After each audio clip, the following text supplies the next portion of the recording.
Donc, c'est, en fin de compte, l'Institut international de développement des capacités en Afrique, l'ICBA en anglais, qui fait partie de l'UNESCO, qui propose un projet sur la formation des gestionnaires ou des leaders scolaires. Et comme c'est notre domaine d'activité, alors j'ai pensé que c'est intéressant de soumettre une candidature à ce projet-là. Donc, la première partie du document, c'est tout simplement une lettre un peu prescrite, qui est le formulaire de soumission de proposition, qui inclut le fait que si jamais on propose quelque chose, nous sommes tenus, disons, de respecter cette proposition pendant 90 jours. Donc, c'est un engagement de notre part si nous présentons, si jamais nous présentons une candidature. La première partie du projet, c'est la description de notre organisation et de gestion, parce que je souhaite que ce soit un projet d'association et non pas simplement un projet de spécialistes ou d'experts individuels, autonomes, disons, détachés. Et je réfléchis actuellement, j'essaie de voir comment on pourrait impliquer nos associations nationales dans ce projet-là. Mais je décris ici, le texte a été proposé par quelqu'un, si je me souviens bien, c'est... Enfin, c'est l'un des membres qui a proposé ce texte-là pour présenter l'association, et je le remercie. Si je vais dans la liste des personnes présentes actuellement, c'est Bernard, je crois, qui a proposé cette description de l'association. Alors, merci d'avoir fait ça. J'apprécie, disons, les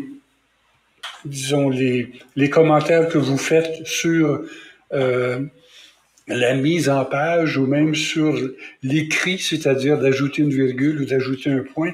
Mais pour le moment, les commentaires qui sont les plus précieux, c'est la vision globale du projet pour savoir s'il y a des erreurs, des lacunes, s'il y a des choses qu'il faut ajouter ou modifier. Donc, il y a une première partie qui est la présentation de l'association. Je ne lirai pas évidemment tout cela. Ensuite, on demande les qualifications du responsable du projet. Et là, j'ai fait un grand changement depuis la dernière version.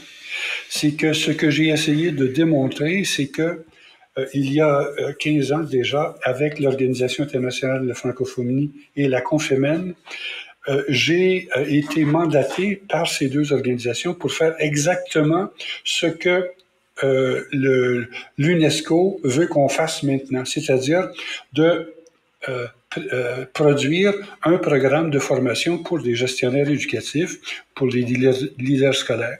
Donc, ce que j'ai fait, j'ai écrit un texte qui crée des liens avec tout ce qui a déjà été fait il y a 15 ans. Par exemple, j'ai décrit le processus qui a été suivi pour réaliser ce projet-là, qui a abouti à une stratégie nationale qui a été développée dans 4 pays d'Afrique centrale, et je donne comme exemple la stratégie qui a été développée au Cameroun. Ensuite, on a élaboré des profils de compétences pour tous les niveaux hiérarchiques dans ces 4 pays-là. Ensuite, on a aussi, après avoir élaboré les profils de compétences, développé un programme de formation. Et donc, je donne des exemples du profil de compétences qui a été rédigé. Il y a du programme de formation aussi qui a été développé. Dans l'instance ici, c'était pour les inspecteurs départementaux au Tchad. Et ensuite, on a développé des modules pour toutes les compétences qui ont été incluses dans les profils de compétences. Et je donne un exemple de gérer les enseignants par les directeurs des études au Congo. Donc, c'était pour montrer que, d'une part, nous avons la compétence parce que nous avons déjà fait ce travail-là, et d'autre part, que ce travail-là a déjà été fait dans 4 pays et qu'il a abouti à peu de résultats parce que, d'une façon un peu critique, le ministère de l'Éducation n'a pas donné suite, et ensuite parce qu'il n'y avait pas de communauté d'apprentissage de leaders scolaires pour favoriser ce qu'on appelle maintenant une approche ascendante. On voulait tout simplement que le ministère s'occupe de tout ça. Et le projet que je propose, c'est qu'il y a évidemment une contribution du ministère, mais il y a également une contribution égale des leaders scolaires pour qu'il y ait une approche hybride, c'est-à-dire à la fois descendante et ascendante. Donc, cette partie-là du projet, c'est de démontrer qu'on a les compétences, on l'a déjà fait et on peut le faire à nouveau. Donc, si on nous confie ce projet-là, on peut avoir confiance qu'on a les compétences pour le faire. Maintenant, il est question d'identifier des responsables de ce projet-là et j'ai proposé qu'il y ait des responsables au niveau national. Le projet suggère certains pays. Si je me souviens bien, il y avait le Tchad, le Bénin, le Burkina Faso et un autre pays, je pense que c'est le Mali. Maintenant, je ne suis pas certain des pays qui seront choisis. Et donc, à ce moment-là, il me semble qu'on devrait nous choisir des responsables nationaux qui proviennent de ces pays-là, si possible. Donc, ça, c'est quelque chose aussi à discuter. Si jamais vous avez des commentaires, n'hésitez pas à le faire. Alors, j'avais au départ insisté beaucoup sur la vision que nous avons des projets de formation, incluant la vision systémique, le modèle 70-20-10, l'approche hybride. Et ce que j'ai fait, j'ai surtout mis ça en document attaché, une brève présentation de ces choses-là en document attaché, et donner davantage d'importance à d'autres parties. Par exemple, les partenaires potentiels. Alors, il me semble qu'il faut éviter de se proposer un projet qui soit en parallèle avec d'autres pays, d'autres projets qui existent déjà. Par exemple, l'IFADEM, vous savez, fait déjà des projets de formation des directeurs et des chefs d'établissement dans plusieurs pays, avec un gros projet notamment en Côte d'Ivoire. Ensuite, et j'indique là-dedans aussi que l'Édugestion a déjà eu des communications avec l'IFADEM et Mme Laroussi de l'IFADEM nous a dit qu'elle était intéressée à travailler avec nous dans ce domaine-là. Ensuite,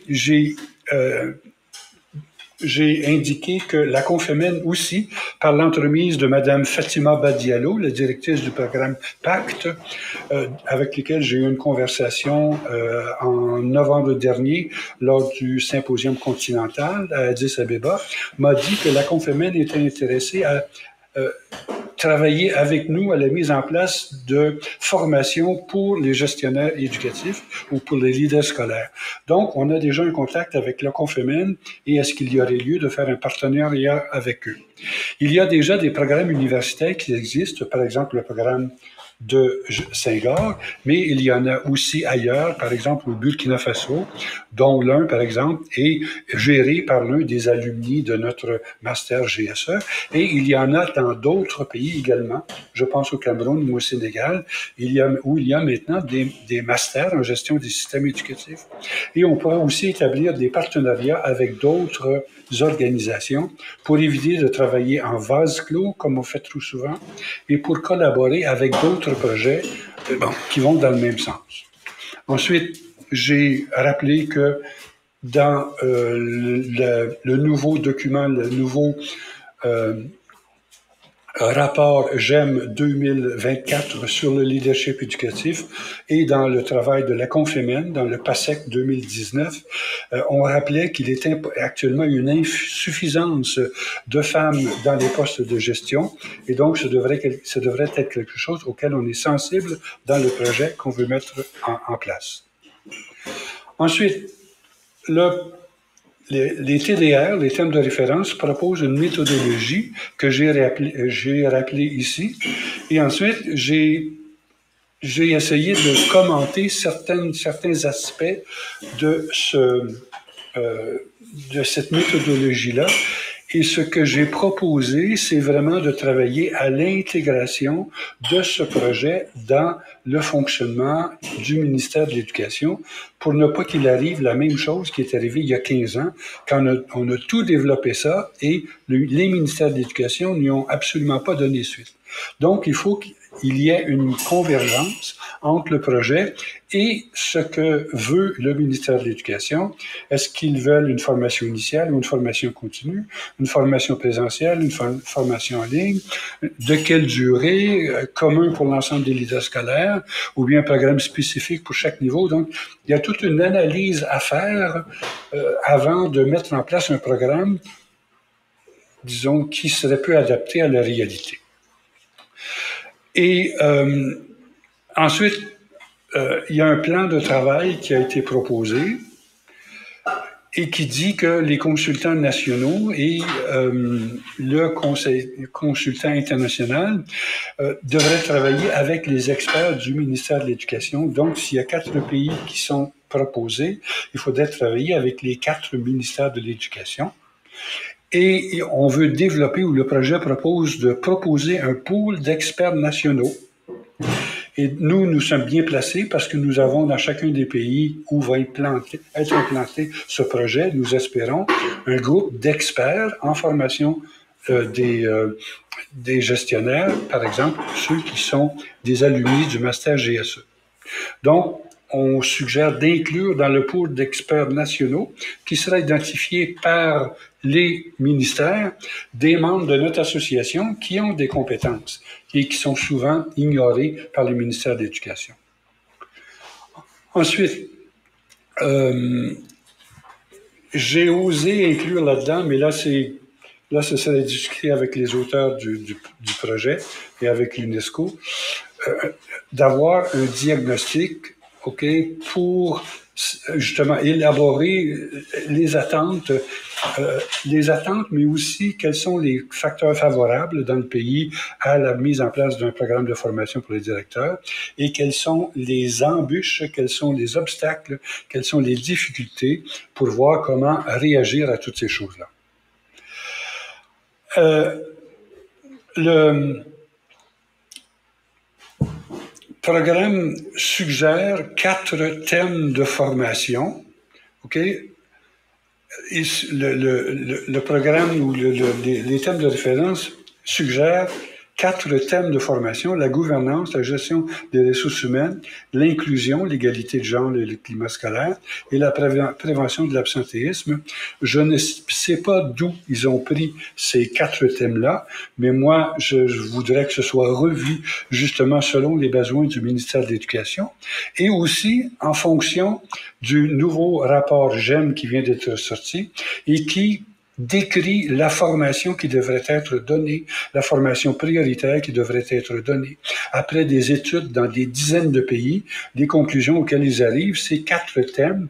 Donc, il faut que les directeurs soient capables de fixer des objectifs, de fixer une vision pour leur établissement, de donner la priorité à l'apprentissage dans tout ce qui se fait dans l'établissement, à la fois dans leurs propres activités, d'encourager la collaboration avec la communauté éducative et de faire évoluer les personnes, donc de faire favoriser, disons, les apprentissages et l'expertise et la compétence et la professionnalisation des enseignants et le travail avec les parents et ainsi de suite.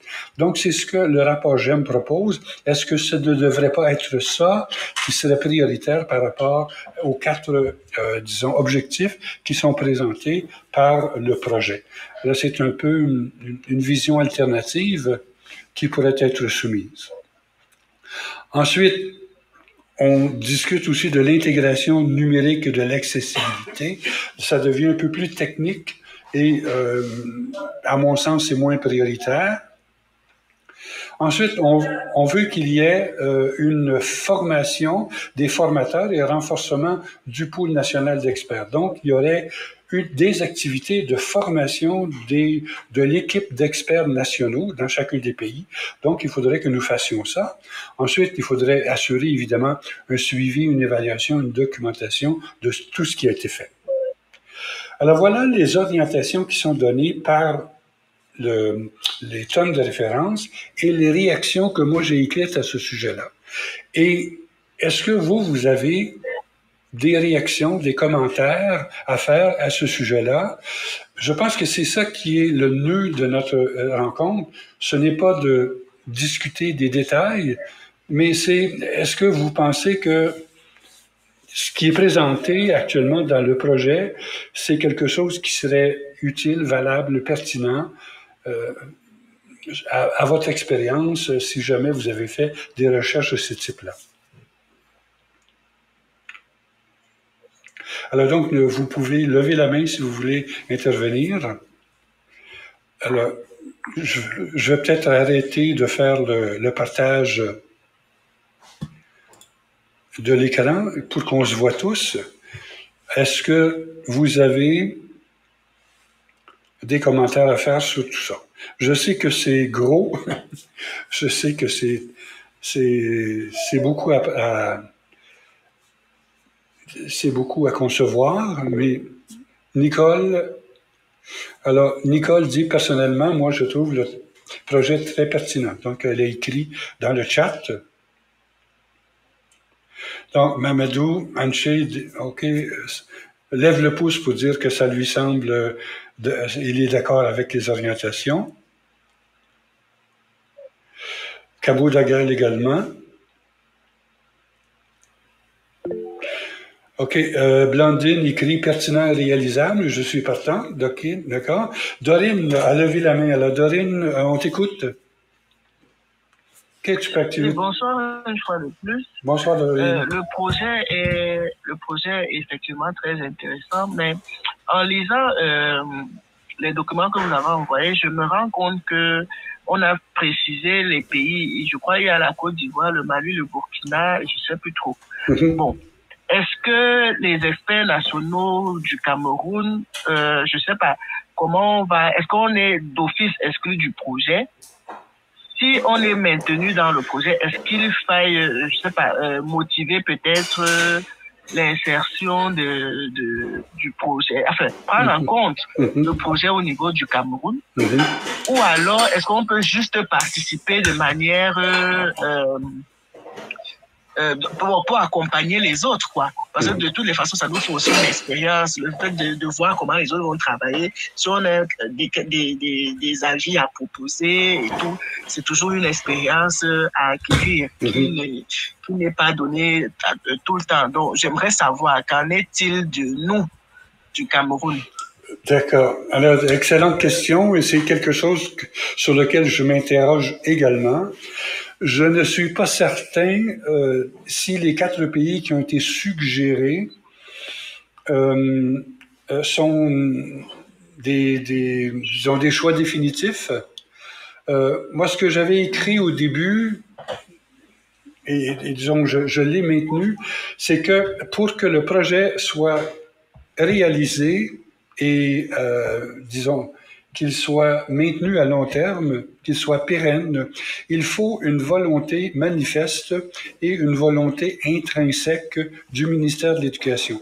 C'est-à-dire que ce n'est pas l'UNESCO qui décide que ce projet-là va avoir lieu au Tchad, alors que le Tchad va participer peut-être ou n'importe quel autre pays, va participer parce qu'il y a des financements, et à la fin des financements, va se désintéresser complètement des résultats, comme ça a été fait il y a 15 ans.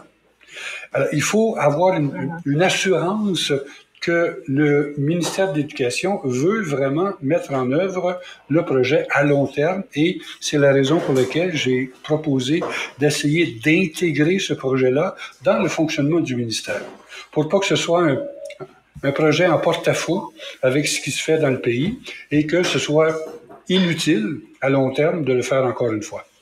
Donc, c'est première réponse. Là. Moi, j'avais au début proposé qu'il y ait une espèce d'analyse pour nous assurer que le ministère de l'Éducation est vraiment engagé déjà dans la formation et dans la professionnalisation de ces gestionnaires avant de lui confier ce projet-là.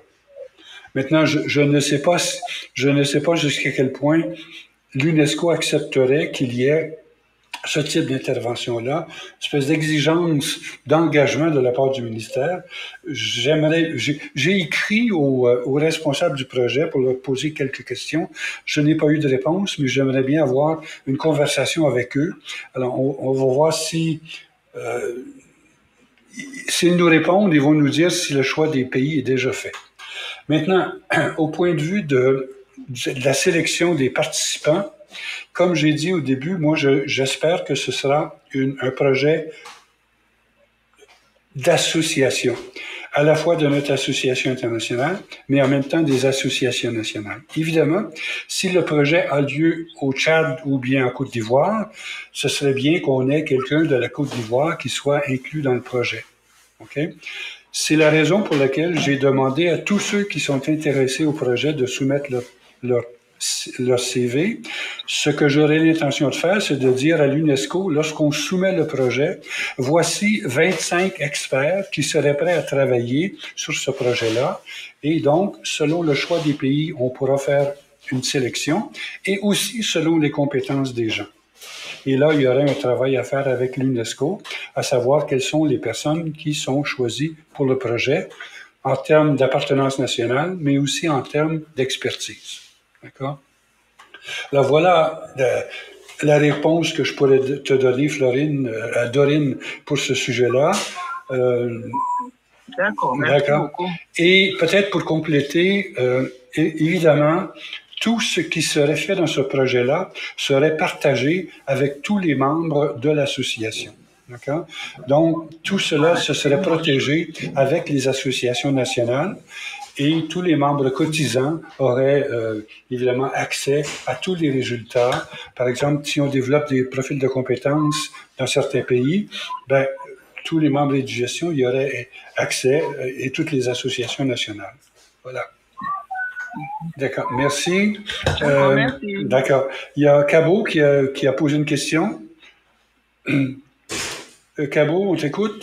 Oui, oui bonsoir tout le monde. Je suis arrivé avec un retard. Merci beaucoup. Et ma question est prise en partie par l'intervenant tout à l'heure. Oui, moi, c'est justement dans l'optique d'apprentissage, parce que en termes d'expertise, j'avoue que je ne suis pas un ennemi de GSE. J'ai un doctorat en sciences de l'éducation, mais je suis intéressé parce que le projet est vraiment primordial pour le développement de nos systèmes éducatifs. Parce que la place des leaders ou des chefs d'établissement, si on peut l'exprimer ainsi, est très importante. Et donc, dans le contexte, au cas où mon pays est choisi, je pense que impliquer l'association ou certains membres de l'association intéressés par le projet serait une très bonne chose. Et donc, voilà un peu mon point de vue et j'aimerais vraiment participer pour apprendre et puisque je suis convaincu comme membre de Gestion de la pertinence de ce projet-là. Vous voyez, m'excuser, c'est un peu mon point de vue. D'accord. Merci, Cabo, merci beaucoup. Maintenant, Mahamadou Anché. Mahamadou? À toi. Bonsoir. Bonsoir. Bonsoir.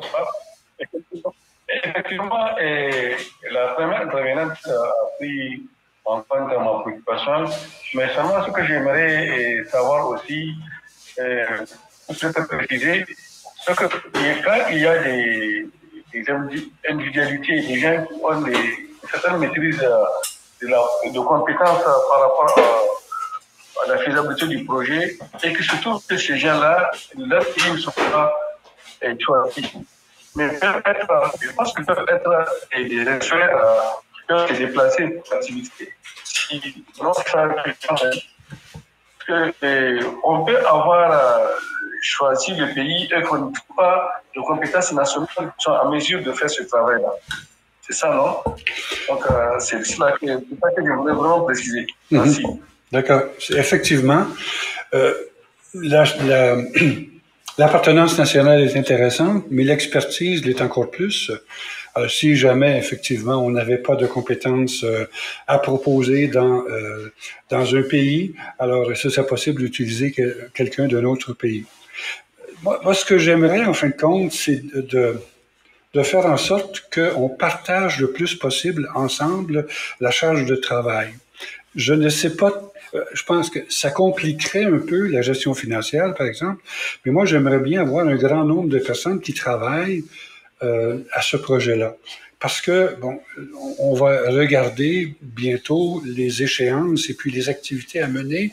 Il y en a beaucoup et les échéances qui sont proposées par l'UNESCO sont très proches, très limitatives, à mon sens.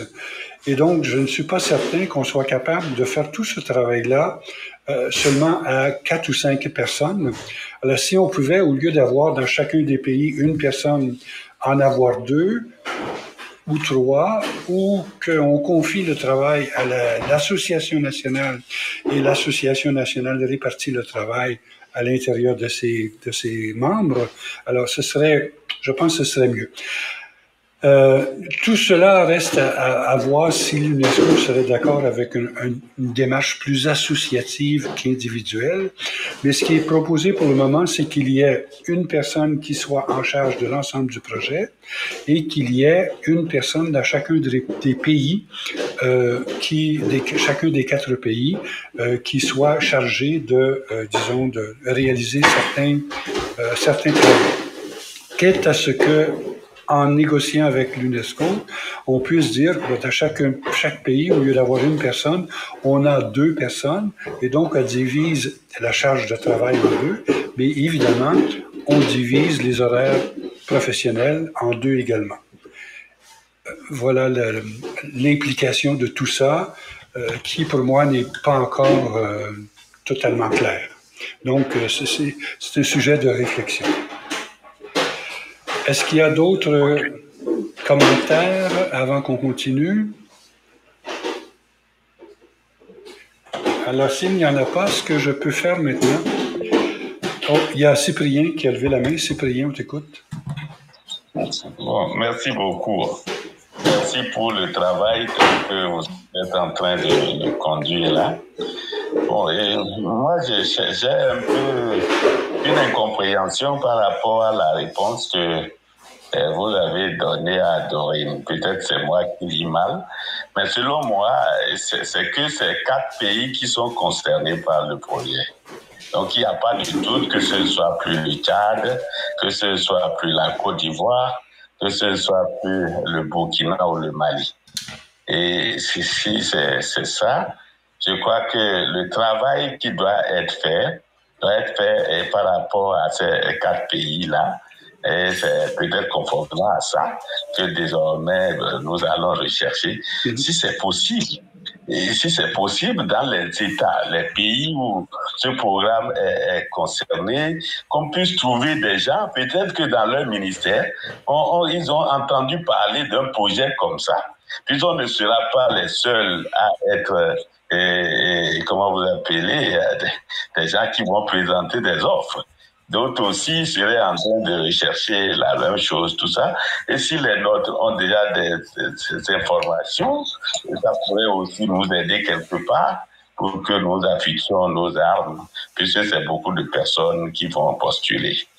C'est ça. Peut-être c'est une mauvaise compréhension. C'est-à-dire, c'est par rapport au fait peut-être c'est moi qui ne comprends pas aussi le niveau du débat. C'est possible, mais pour moi, c'est comme si on doute que ce ne soit plus les 4 pays-là. Et si c'est les 4 pays, moi, je crois que nous devons faire ce travail-là, en dehors de tout ce que vous êtes en train de faire. On doit faire ce travail de communication avec des gens de pays, d'information, d'enquête autour du projet. C'est ce que j'ai voulu ajouter. D'accord. Merci Cyprien. C'est vrai que dans les termes de référence, il y a 4 pays. Je mets à mon écran actuellement les termes de référence.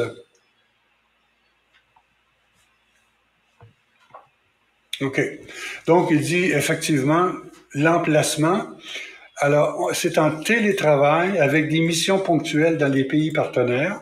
Moi, j'ai proposé que tout le travail soit fait à distance, notamment le Côte d'Ivoire, le Tchad, le Mali et le Burkina Faso. D'accord? Voilà les 4 pays qui sont nommés. et puis qui vont peut-être être